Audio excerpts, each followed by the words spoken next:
La télémédecine est inscrite dans la loi depuis 2009. C'est une forme de pratique médicale qui se réalise à distance via les technologies de l'information et de la communication.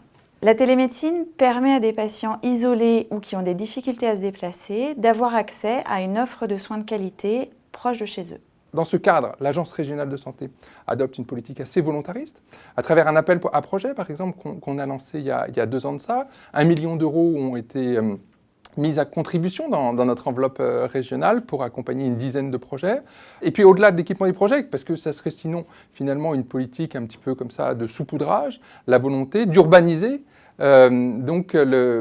l'écosystème favorable à la télémédecine. Alors, dit autrement, c'est quoi? C'est avoir une plateforme, en l'occurrence qui s'appelle Steren, qui veut dire étoile en breton, et cette plateforme permet d'avoir une homogénéité, non pas que chacun soit équipé de sa propre petite technologie, plus ou moins bricolée, plus ou moins sponsorisée par l'Agence régionale de santé, mais d'avoir véritablement une harmonisation et une cohérence dans les dispositifs, le tout sous l'égide, bien évidemment, de notre groupement de coopération sanitaire e-santé. À travers le dispositif de plateforme de télémédecine Steren, le GCS e-santé Bretagne met à disposition de l'ensemble de la communauté de santé tous les moyens techniques nécessaires pour la réalisation des actes de télémédecine. Ce dispositif garantit la qualité, la sécurité et la confidentialité des données de santé.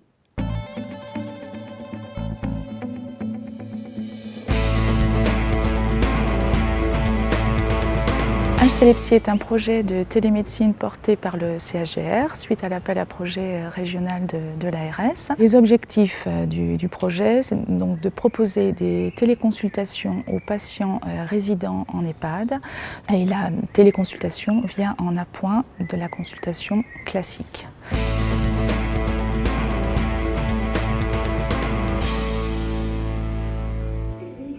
Voilà, bonjour madame. Bonjour. Vous m'entendez bien? Oui.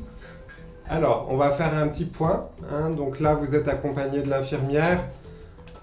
Oui. Bon, alors expliquez-moi un peu comment ça se passe à la maison de retraite. Oui. Bien, oui, ça va bien. D'accord. Est-ce que vous avez rencontré des difficultés là ces derniers jours? Vous mangez comme d'habitude? Eh bien, oui. Oui. Vous avez pu participer à des activités là ces derniers jours? Eh bien, ça a été dur.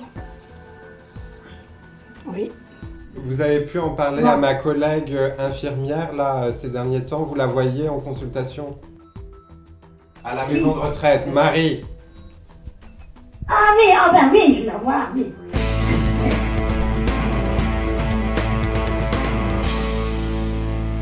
On a un dossier spécifique, le télédossier, qu'on remplit après chaque consultation. Donc, je me connecte sur la fiche du patient. Donc ça, ce sont les observations cliniques transmises par l'équipe de la maison de retraite. Ils prennent un rendez-vous avec moi que j'accepte.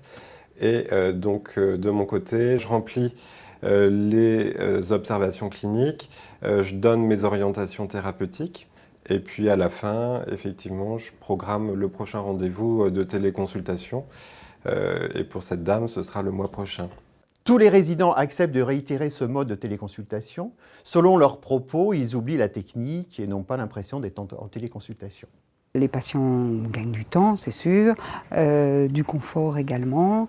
Le fait de rester dans son environnement sans être bousculé, ça a un côté très positif. Du côté de l'EHPAD, il y a un temps soignant à optimiser.